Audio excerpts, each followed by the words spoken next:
What's up, guys? Stephen One Boy Thompson. It's the IBF champion, Earl Smith Jr. This is Cynthia Champion. Hi, this is Michaela Mayer. This is Derek the Black Beast Slows. This is Daniel Miracle Man Jacob. Shout out to Kendrick and Matt. And you're listening to the Slip and Dip podcast With your boy Kendrick and Matt. And you're listening to Kendrick and Matt on the Slip and Dip podcast.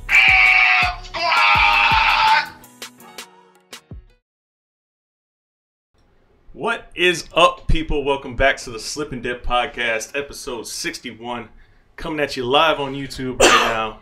And if you see that title, you see there's a certain double champ that will be joining us on the show today. Mr. Daniel Cormier is on the show. And of course, we have Sage Northcutt as well. That video is already up on the YouTube page, so go check that out as well after this.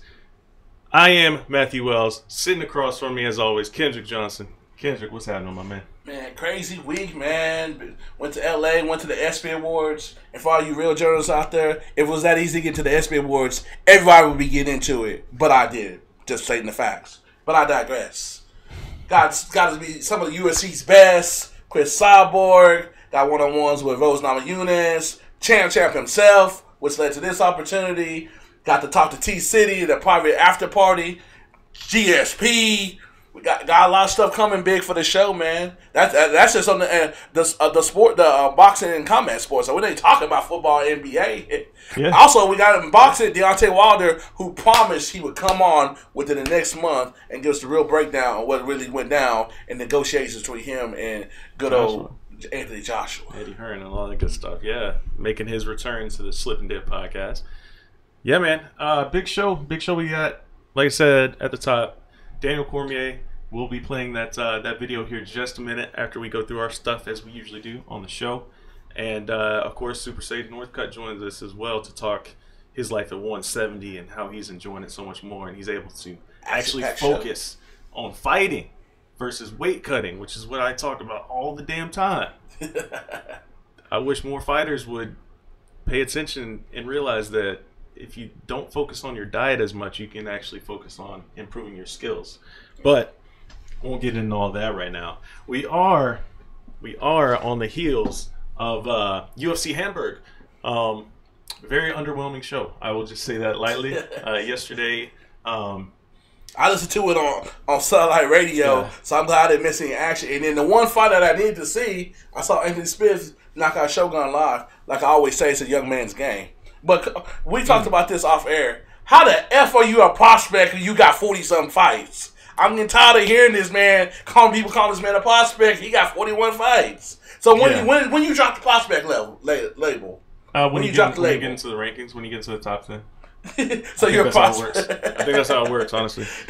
Yeah, Anthony skill. He doesn't have prospect skills. You know, like I don't like that label either. But he definitely went out there and whacked Shogun. The thing was, watching it live, as Shogun was walking out, I was like, man, is this dude sick? Did he just get through crying? Are his allergies acting up? Like, he looks stuffy. His eyes looked like they were kind of red in the middle, like he was just crying or his eyes were watering or something. And then, of course, he goes out there and gets waxed. You know, it's like, hang him up. He retired our man Rashad. Maybe he retired Shogun. It's a young man's game. All these cats still were big stars in the 2000s. Y'all need to hang it up. Y'all time's passed. So I done sunset. He's basically a UFC Hall of Famer with the match with Henderson. He'll be on his own individual merit, former UFC champion. Getting knocked out is not cool. Yeah. Brutally. No, it's not. It's not. And he got brutally knocked out. Exactly. Like that's the best way to put it. I mean, there's no doubt about it, man. It was just nasty. He was against the cage, like he was just out against the cage. It was nasty. But that was really like the highlight of the show. I mean, that was the only finish before the first two prelim fights. 10 decisions in a row. But Pops, I mean, Corey, overtime and decision. Got it done. Corey got it done because people were not picking him. Yeah. And he said he stayed ready. He did what he had to do. That's a fight he doesn't win 2 years ago. Props to him. Yeah, for sure. And like he was saying in the little video package right before, he was like, you're never going to see the same Corey Anderson whenever I step into the cage. I mean, that proved it right there. Yeah. He was a different guy. Outboxed Glover. I didn't see that happening at all. Either. I did not see him outboxing him. I knew he'd get if he got his legs, he would get him to the ground. But the fact that show, man, I know when UFC puts these cards together, they put on good matchups stylistically. And how it plays out is how it plays out. Unfortunately, this card, 10 decisions in a row. One away from breaking the record that tied the record for most decisions on a single card. And it was just brutal. It was a beatdown. The pacing was terrible, man. I tweeted out. Even that pacing, boy. Is that your second pair of people how weight cut, bro? Man, listen. Those are my two things. Yeah, and the show started 9:30 a.m. here for us, right? Central Time, 9:30. Anthony Smith finished his Octagon interview right before 4:10 p.m. That is entirely too long for 13 fights. Entirely too long. Like, they're basically trying to do a whole super, like, NFL Sunday. Like, they're trying to get those that noon game, that afternoon game, and the start of the night game, like on a UFC card. Like, no, it's unnecessary to be that long. I will say this: they're doing it now when the action and sports world is slow. They're not doing this in September. No, they've always done this though. They've always done this. They've always done this. But luckily, though, when they switch over to ESPN, the rumor mill is that they will be shorter shows. There will not be this super slow pacing. I'll believe it when I see it. I will believe it when I see it. And we do have a live commenter on the YouTube stream right now. So, guys, check us on YouTube, man. On the YouTube page, go out there, go subscribe, subscribe. We are going to start going live when we do our intros. So this is the second time we've done it in a row. And we're going to keep doing it this way. UFC Hamburg show is brutal, says Dean D. Anthony Smith is just another example that weight cutting too much isn't good and Shogun look bad. 100%. Hashtag facts. 100%. Yeah. Facts. Big facts. Big facts, man. So, I'm challenging one of our MMA journalist friends to come on so we can talk about that ESPN package deal that hadn't really been talked about. How we got this $1.2 billion pot of gold and no fighters get none of it. And people don't know what's wrong with the sport of MMA. Right. Yeah. And that's crazy. They don't get a dime, bro. I'm still tripping on that. But I don't feel bad as much. I'm pro fighter, but you got to do the right things. They're not doing the right things, so I don't feel bad for them. You can't cut a corner and think you're going to get paid there. That's what they hoping or wishing. Yeah, and you would hope to see that, like, the contracts get bigger in the future, but there's no guarantee of that. There's no guarantee of that. There's no union. There's no association involved. And as we saw today, Project Spearhead taking shots at Dana White, throwing his son $1 million birthday party. I mean, I get it. But at the same time, he's out businessing them. So I'm not mad at Dana. Dana's doing these things. Exactly. He's basically pimping them legally. He's doing everything above board. You can't get mad at him. Yeah, for sure. Can't get mad at him. Like, shout out to Dana. I'd do the same thing if I was that man. Why not? I mean, listen, Dana's got his own money. It's his money to spend. It's just the fighters, like, if they stay separate, there's not going to be a collective effort. I mean, that's how these NBA guys. That's how the NBA got 50% rev share. That's how they got 50% rev shares, because they have an association. They can come up with these things. Same with the NFL. Same with all the MLB. You know, they have unions. They have associations. They get their fair share of the pie. And it's not even just about money, like the whole John Jones and stuff and this crazy drug testing stuff. Mm-hmm. You have people, you have protocols, and you have what's the thing when arbitrations and stuff like that. Like, you going to Nevada, like if you ain't cool in Nevada, you ain't getting a good look. Yeah. Yeah, it's crazy. Ain't no arbitrator, ain't no third man, ain't no middle man. Yeah, I just don't understand it, man. I mean, I get it that this is an individual sport, and the fact that it's you and one other man or one other woman going head-to-head inside the cage. Whoever literally fights their way out is the winner. And that has a very, very strict individualistic feel to it. But at the end of the day, they're all cut from the same cloth. They're all fighters. They all got to get on the same page when it comes to this, because at the end of the day, you look and see what happens, man. The guys at the very top, the champions, they don't even want to talk about it. They don't want. Well, I'll take that back. Cyborg's put her name. She put her name out there. Cyborg's put her name out there for sure. I mean, at one point though, T.J. Dillashaw was heading an effort. You know, with Bjorn Red. When he didn't have the belt. My point exactly. Thank you very much. And you saw that with Stipe before the DC fight. Yeah, he didn't want to talk about that. Like, I'm good now. Yeah, exactly. They asked him about, do you still want to see a fighters union? He didn't even answer the question. Exactly. Didn't even answer. That's so. It's gonna have to take it's gonna take multiple big names to move the needle, or not. Like, I'm not gonna feel sorry for you. People like Dana are doing business how business people do, It's like you coming to a OK Corral shootout with a knife. These fools got machine guns with 223s and blasting and smiling at your ass. Yeah, and Dean just commented again about the morning versus the afternoon weigh-ins could be a union thing, that they get together and say, hey, we're doing morning. Because there still has not been a single fighter that has come forward and said, I prefer the afternoon weigh-ins. So, I mean, even the heavyweight guys. But too many people try to be weight bullies. That's why I don't feel bad for them on that. Like, that's your job. Yeah, it's all madness. DC really shows you that. Not that I didn't have respect for him, even more respect for him. He cuts down. We saw how big he was against Stipe, so he has to put in work. But he puts in the work. Other than Tailgate, he didn't even have to do. Other than that, hey, they let him do it though, so it was legal.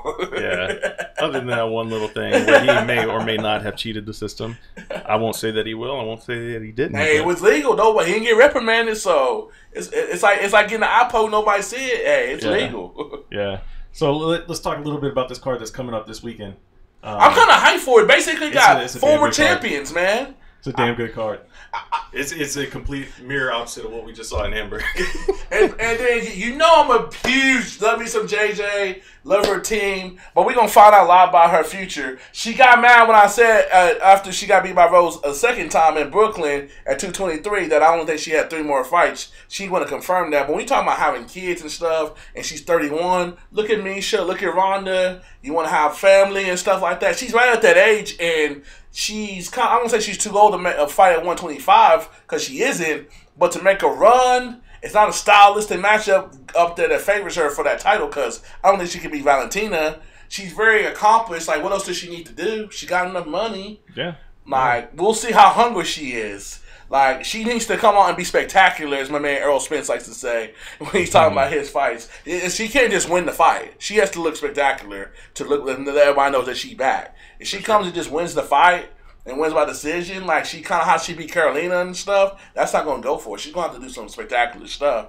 And I had Eddie Alvarez losing that first fight. We were there in Dallas when Poirier was piecing his ass up. That was just so unfortunate. That was a bogus fight. So unfortunate. A bizarre. My bad. I won't say bogus. It was a legit fight. It was a bizarre fight. Yeah, bizarre finish and everything. It just left a sour taste in everybody's mouth because Dustin was wrecking him. He's Eddie caught him. And then, it's like Eddie throwing boom, hit him one. Dustin's like 2-3, pop, pop, pop. Yeah. Exactly how that fight was going. Dustin has looked so sharp with his boxing, man. His 1-2s are so nasty. Yeah, he's piecing him up. Yeah, he looked like a legit boxer that night. He was doing everything he wants. Footwork was phenomenal, and then he was setting traps for Eddie. Eddie walking him to him like an amateur. He 1-2ing and getting out smiling, reloading. He did his damn thing that night. Also, what Eddie does so well is that Eddie. Not that night. I don't want to say that this is an attribute that once you get your ass kicked, you get better, but that seems to be an attribute for Eddie Alvarez because he gets better as the more he gets hurt, the better he is. Like it's like his accuracy just increases. It's like it's like a second sense of like danger kicking in. Like I got to find that spot, and it's crazy how often he does it. I agree with you, and I think he's a future UFC Hall of Famer, but that mileage sooner or later is taking its toll. I think that mileage, for sure. I think it's caught up to him. Why do you think Conor was so excited to go toe to toe, even though Eddie was way bigger than him? He figured that mileage was gonna get him. Conor was in his head. Conor was already in his head. First time I see somebody win the fight on the press conference, when that fool picked up that chair, I'm like, this dude's about to get his ass beat on Saturday. If we were in Vegas, I would put some money that day. Keep Conor showing up in the ring, no teeth, no shirt. That was one of the most gangster entrances ever. Man came in. Conor was on one then, man. But you want to talk about mileage? We talk about the co-main event, Jose Aldo and Jeremy Stephens. I think Jeremy Stephens get him out of there. I would not be surprised he get put to sleep again. Yeah. It's like that. It's like the doors they say in boxing. That door been open. It was opened by Conor. Max Holloway walked through it twice. I think Jeremy Stephens gonna knock it open again. Yeah. I mean, this is pretty much for me. Jose's still holding that number 2 spot. I mean, I don't know why. It's gonna be a good fight. I hope we get vintage Aldo just because I want to see what that vintage Aldo looks like once again before he hangs him up. Because people forget how good he was before Conor. Like some people weren't aware of Jose Aldo before Conor. Didn't he go a decade without losing? Yes, just undefeated, like wrecking everybody. The most nastiest leg kicks. What's that one? How hard does Conor hit? The fact that people be going to sleep when he touched them, like he did with UFC gloves. Connor's got power, man. Oh yeah, all right. Don't tell me. I just wonder how hard he hits because we see him there 145 and 155, and these are fools that had never been knocked out before. So it's like he's the one. Like he puts the blueprint out there. Once he knock him out, then everybody follows behind. But he puts the blueprint out there. Yeah, he's got to get on that machine at the PI and gauge his punching power. But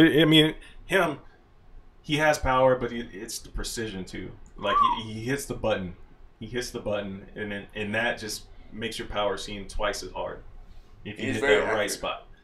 I told you that the 189 is when I realized how good he was. I was there ringside for the octagon side for the fight against Chad Mendez. Chad Mendez basically bullied his ass for 9 minutes out of the 10 they were in the cage. But he told him, when you get tired and not get up, I'm gonna knock your ass out. As soon as he got up, threw that 3-piece, bam, that left hand, boom, that was it. Almost knocked your laptop out too.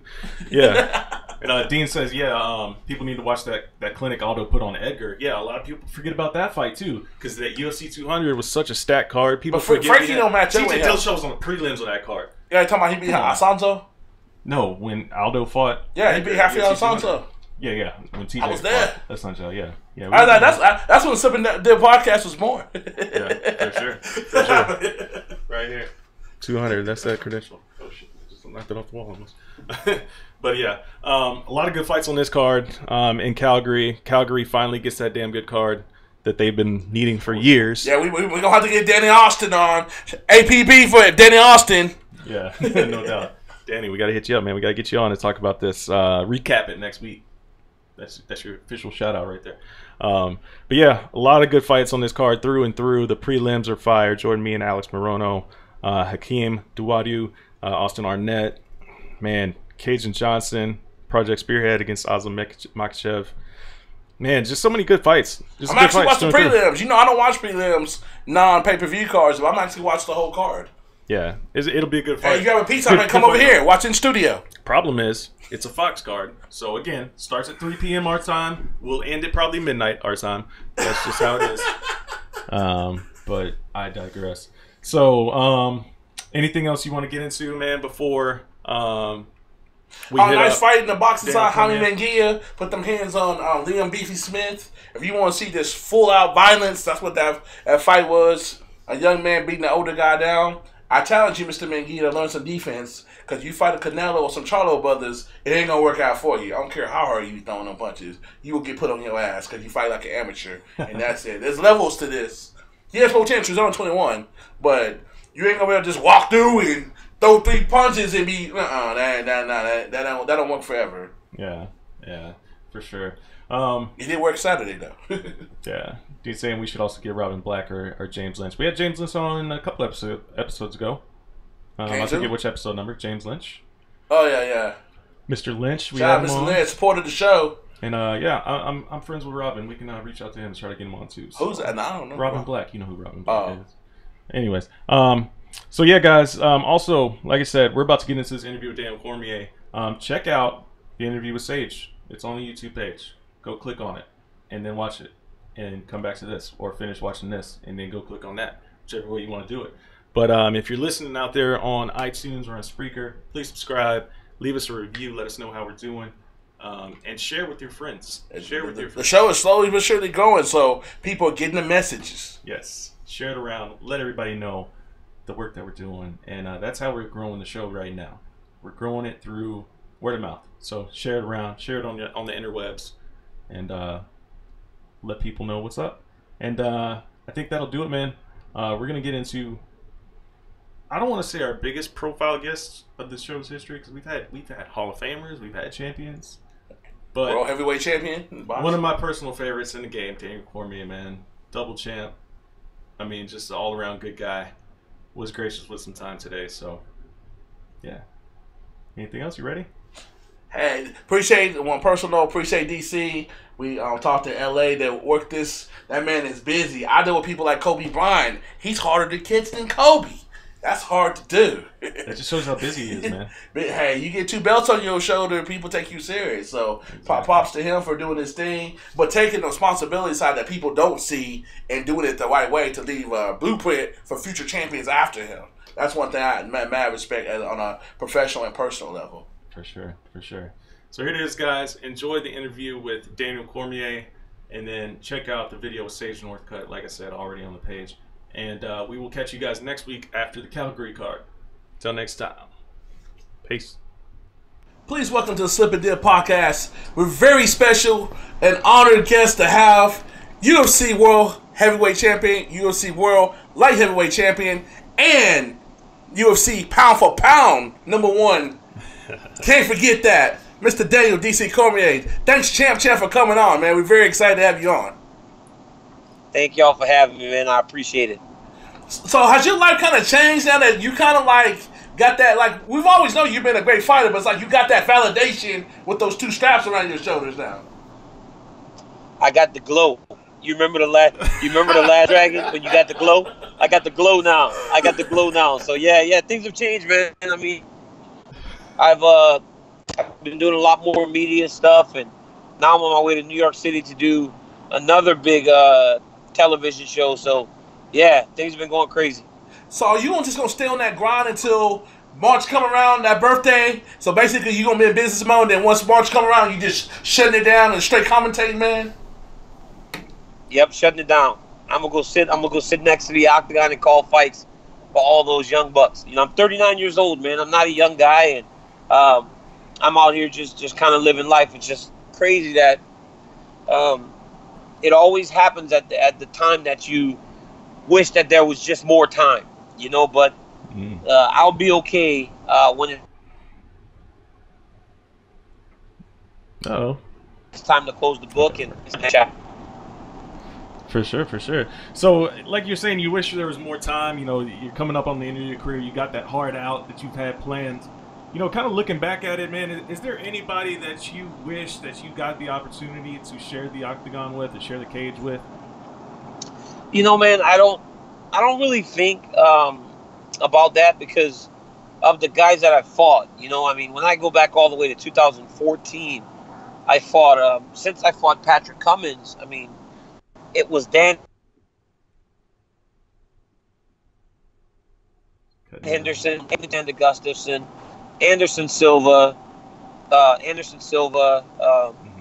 I think then who was after? Oh, Anthony Johnson again, and then then John Jones again, then Volkan Ozdemir, and now Stipe Miocic. I mean, and that's not even counting the guys I fought before. You know, with Josh Barnett and Antonio Silva and Roy Nelson and, you know, all these guys. I think I kind of hit them all, actually. Yeah. The one against Anderson was like really crazy how that whole thing came together at UFC 200. And I always talk about this with Kendrick on the show here. My favorite moment that was ever caught on camera, especially for UFC Embedded, was when Dana told you that John Jones tested positive, and you hit that foot stomp. That's just slamming your foot on the ground, just like so upset. But in that moment, you were like, please let me sign a waiver. Let me sign a waiver. And I mean, that just shows like your character, like you really don't care about any of that stuff. You know, you wanted that moment, you wanted that win, and it was still taken away from you, but you got to fight a legend in Anderson Silva. So it was, that whole moment was insane. You know, it's I wish you enjoyed something more than that. You know what I'm saying? You had a great time in one of my lowest moments, so no. I'm glad you enjoyed it. I'm glad I could be entertaining. I mean, just the emotions. Yeah, no, I understand.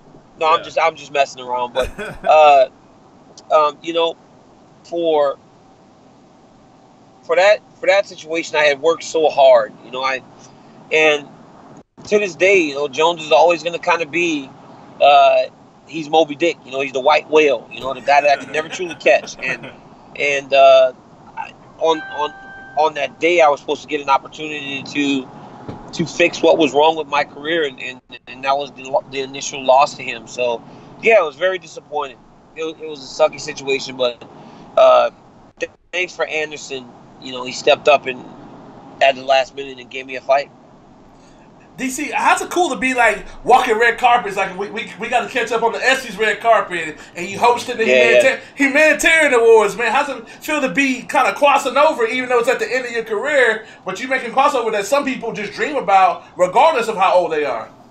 you know, it feels good. You know, hopefully it continues after I'm done, you know, and I can do more stuff for ESPN and do more hosting and presenting awards. Yeah, the ESPYs was cool. It was hot. Boy.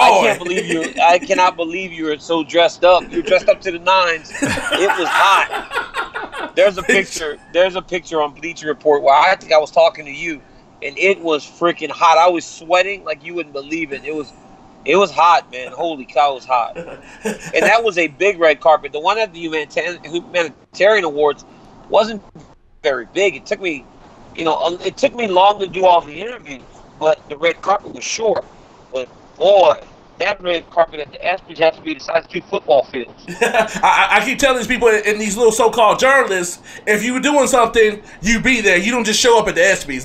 Thanks for letting them know that. Yeah, it's a big deal, man. It's crazy. It was hot. Yeah, what was it like being on stage and presenting that award for David Robinson? What was that whole experience like? Did you ever see yourself awesome. in that spot doing something like that? No, I never did. I never imagined that I would do something like that. I never imagined I would meet David Robinson. I never imagined I would get to like talk to Kerry Champion more than once. Like I've spoken to Kerry Champion like on multiple occasions now at like ESPN and award shows, and like it's just this crazy roller coaster that for the most part has been ups, you know, but I've had my downs too, and right now I'm on a really big upswing, and I'm really blessed for it. If you don't get the fight against Brock, are you cool with fighting John again, or you just gonna fight whoever you feel is gonna be the most money fight, regardless if it's what's your idea? I'd fight Jones. I'd fight Lesnar. I just need Lesnar to just be good in USADA for 6 months, man. We'll be good to go. You know, I'm very hard on Jones for the failed drug tests, and now I'm fighting Brock, who's failed drug tests himself. Look, I'm not saying I'm okay with anything that Brock Lesnar has done in the past, but he's taken the right steps to make things right. You know, he's in the USADA testing pool. He's already been tested. He's going to be tested thoroughly leading up to the event whenever him and I get to fight. So let me ask you a question about that. Considering, you know, his last fight with Mark Hunt, it was kind of like a one-off thing. He showed up last minute for UFC 200, you know, and he tested positive, and he went away for a while. So what's to stop him from doing that again this time? You know, is that a deterrent for you at all? Well, he was in USADA for I think he had like a USADA exemption or something. I'm not exactly sure, but now he's got to be tested like every other athlete. He's got to be tested for 6 straight months. And trust me, they will test you. I've been tested since USADA came on board a few years ago. I've been tested 32 times. 32 times. So he's going to get tested. And if he can be clean for 6 months, then obviously he's not doing steroids, you know. So let's keep our fingers crossed. we know you definitely secured your legacy, especially after now. But do you think since you have no asterisks associated with you, that kind of puts you ahead in the GOAT conversation? Because everybody in there has either been part of a rumor or have failed a test other than Mighty Mouse, but he doesn't got the resume that you have. You know, Demetrius, George St. Pierre, these guys have none of these bad things tied to their names. And those are the guys that I think we should share the conversation with. I've never had any negatives. I've never had to go and stand before a commission and explain why my test came up messed up. You know, everything I've done has been on the up and up. So, yeah, I should be in the conversation because I've done things the correct way. I've been getting tested by USADA since 2001, and I have never once had anything come up in anything I've ever done. It's just really not that hard to not test positive. You know, whether it be what are they calling them things whenever you're tainted supplements or any of that stuff? You know, it's like, it's really not that difficult. You just don't cheat. Don't cheat and you won't fail the test. It's that easy. It's really easy. Like, just don't cheat. Yeah, for sure. Are you a guy that takes a lot of supplements though? Like, are you just mainly strict with your diet, or? I take supplements, man. I take supplements. I take supplements daily, 3 times a day. I take everything to try to help me get through my training. We train really, really hard. So, but I make sure to make sure it's approved by USADA. I make sure to go and make sure it's got a third-party seal on it. Like it's really not that hard. If you want to take your supplements, which are perfectly legal, you just do your research. It's really just not that hard, and I don't feel there's any excuse for anybody to be having any of these issues when it comes to drug testing. DC, give us some insight to your relationship with Javier Mendez, friend of the show. He's been on a couple times. With him helping you get to become champ, and with Habib becoming a champion, do you think he should be the trainer of the year, or he's on that way, on that track in 2018? I don't know why he hasn't been trainer of the year yet. It's crazy that Javier Mendez and the American Kickboxing Academy is so horribly underrated. Like, we've got 4 guys that have been UFC champion out the gym. Cain Velasquez is a 2-time UFC champ. I'm a 2-time UFC. I'm a 3-time UFC champion because I had the belt, then I lost the belt to Jones, won the belt back from Ozdemir, and then won another belt. I'm a 3-time champ. Cain's a 2-time champ. Habib's a champ. Luke's a champ. I mean, this is only UFC. We're not even counting guys like Josh Thompson and Bobby Southworth and all these other guys that have held titles, or Kung Lee, or Frank Shamrock, or BJ Penn, who used to train at AK. It's so crazy that Javier is so underrated, man. I don't believe there should be any question as to who should be the trainer of the year next year. And we're only halfway through the year. I don't know if anyone or any coach can win 3 UFC titles to catch him this year, because he won my title in January, my title in July, and Khabib's title. I don't know if anybody can catch him. So why wouldn't he be trainer of the year? It's crazy. It is crazy. It is crazy. And we just got a notification that Luke is going to be scheduled to fight Chris Weidman at UFC 230. So is Luke going to be training with you guys, or is he going to be over in Florida again? I don't know. You know, he trains in Florida. He likes it down there. He needed to mix up his training and do something different. And, For sure. You know, like I've always said, Luke's my brother, and I support him wholeheartedly as he does with me. So if he's going to train in Florida, if I can help in any way, I'll help. If he comes to San Jose, obviously I'm definitely going to be there to help him. So we'll see what happens. So I can't believe he's fighting that soon. That's crazy. Yeah, He had that big nasty cut on his leg. Is that real? I just got an ESPN notification. Brett Okamoto reported that. So yeah, that's crazy. So we breaking news for you, DC. Yeah, you guys just did. So have you ever given it kind of thought? I know you and Cain's relationship, like, is so deep. Like you said, like that's one of your brothers too.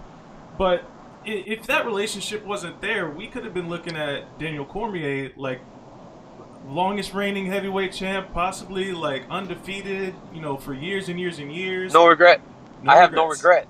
Not at all. And honestly, if there was a title fight on the table for Cain, I would vacate the heavyweight championship. Absolutely. I would There expect you go, it to, Cain. yeah. You have it. It's your division.